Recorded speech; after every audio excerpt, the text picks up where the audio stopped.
Your intuition is your unbreakable connection to your source, to love, to Christ consciousness, which is reality, and from which you have never, for even an instant, been separated. You are, always have been, and always will be fully and eternally one with your source. Therefore, you are each an irreplaceable characteristic or feature expressing herself and her divinity perfectly and uniquely through you. The deep love within each one of you, when you allow it to fill your hearts, instead of fearfully listening to and believing the messages with which your egos are always attempting to distract you from reality, will completely embrace you and flow abundantly out through you, deeply affecting everyone with whom you interact in even the slightest way. I am not able to comprehend politics. I could not hold a debate about them if my life was at stake. It just does not compute for me, so that could be another reason you don't talk about it. No, Blossom, it is not. It is simply our choice to remain silent on such matters. We do not feel that to speak of such things holds the vibration that we wish to transmit, and yet, it is an obvious observation, reading between the lines at times, that those in power are very much interwoven with much that we discuss. You see, Blossom, no matter what is to take place, it isn't actually about who is behind it all. It is about you, each one, adapting to new situations that occur. When you take into account your last few years, there was a great divide of opinion as to what was good for one to do and what was not. As our higher chakras with our higher heart opens, the doors to eternal life are opening. And with this, the elixir of life is being returned, which brings with it longevity and new radiant health and vitality. It is just this transition phase which is going to be difficult to navigate for many, as our bodies needs more rest, and add to this our minds. The heart center is going to open more and more until unity and oneness becomes the norm, just like the life breath itself. In our sleep state, while our souls work at intergalactic levels, the intergalactic medical teams are working intensely on our bodies to assist us with this process. We are being assisted in so many unseen ways now, and we are being carried through. Your egos are terrified of being alone and lonely, and they have an intense need to belong. And you can clearly see the way belonging to an organization, either political, governmental, sporting, military, charitable, and religious, which demands loyalty at all times, appeals to them by giving them a temporary sense of security, which is invalid and which they know can be taken from them at any moment, thus keeping them in a constant state of fear. Your oneness, your interdependence with your source, God is the life force, the awareness of your beingness, your eternal consciousness, the unique you that each one of you is. It is God expressing herself through the absolutely unique being that you are, and seeing others and the world around you, exactly as you choose to look at them, and perceive them in your own utterly unique manner. You can and do change this perception from time to time, as your personal human perspective is affected by what you see and what you believe. Most of you cling to beliefs that were imposed or encouraged during infancy and childhood. And then during your teens and early adulthood you alter them, as you choose to become more independent, in order to start living the lives that make sense to you. Even though this sense is often heavily affected by your much-repeated infancy and childhood experiences, which are as it were ingrained within you below your level of conscious awareness. There shall be those who believe that they must do as they are told, those that absolutely disagree with what they are told, and those who have no idea either way. All one can do is be within it. You maneuver throughout your day, breathing and taking action with each new breath. One phone call could change your life, and you do what you have to do depending on the nature of that call. You cannot not do anything, for life moves on within each of those breaths that you take. What is to come should be handled in the same way. This is often difficult because your egos are loud and your intuition is soft, loving, and gentle. Love is gentle.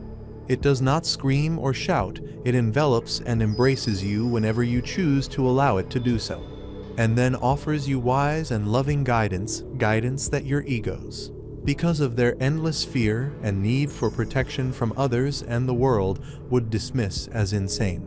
Nevertheless, often your egos seem to win, and you again allow fear or what-if thoughts to hold your attention, distracting you yet again from that gentle intuitive knowing that is always with you.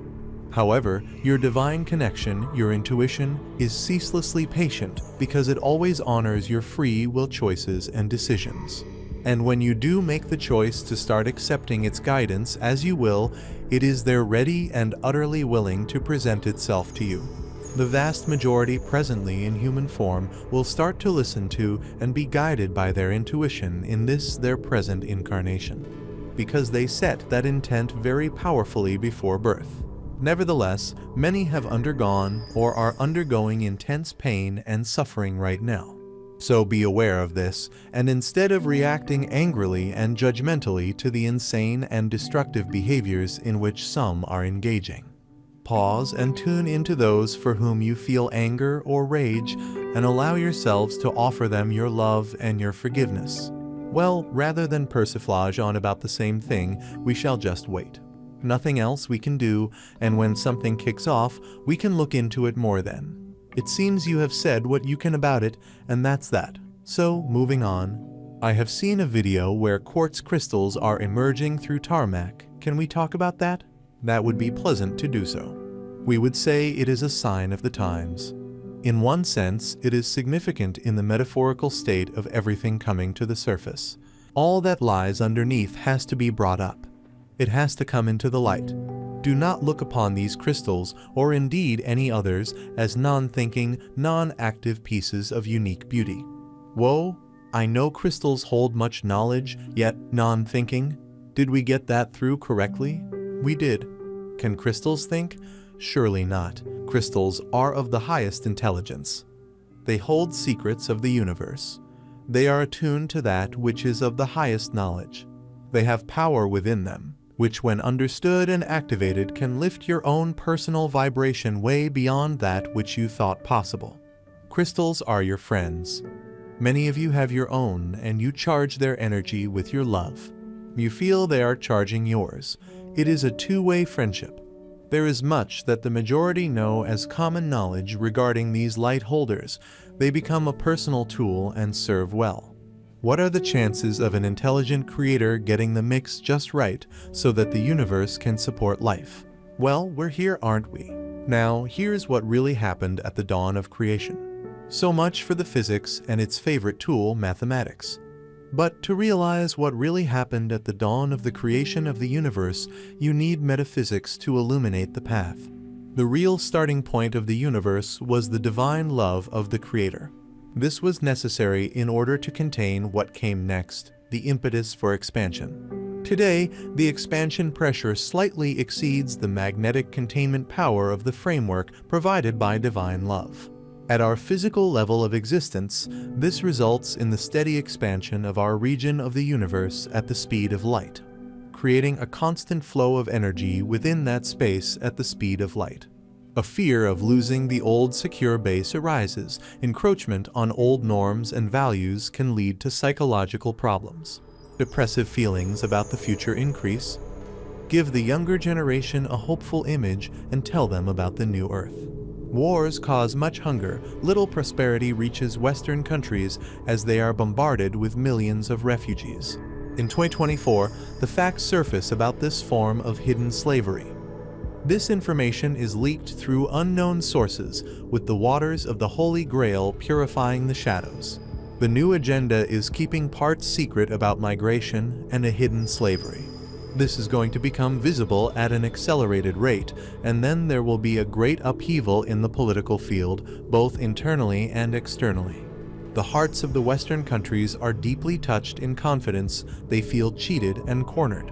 After the shock, they rise up en masse and take matters into their own hands. This new information is released in the portal in which the White Lion emerges. When the present society falls apart, a totally new society will be born.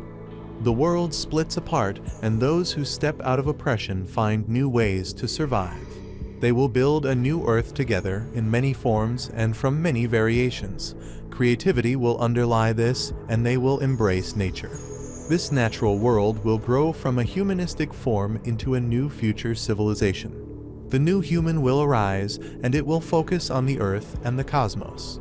Cooperation with many other dimensions will become a reality. They will be aided by the light dimensions and starlight beings. Entirely by free will, they will receive new advanced techniques that will help them form the new Earth.